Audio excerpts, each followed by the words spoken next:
tayo ng kaldereta. Ang ulam natin. Kalderetang itik. So yan, lagyan natin ng carrots, patatas, liver spread, tapos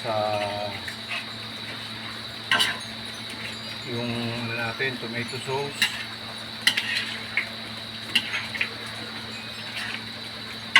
saka yung peanut butter para malasang-malasa siya.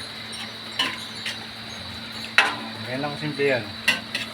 Ilaga muna namin, tapos ginisa yung itik. Kalderetang itik po yan. Kaya malapit na siyang maluto para lambutin na natin ng konti yung patatas.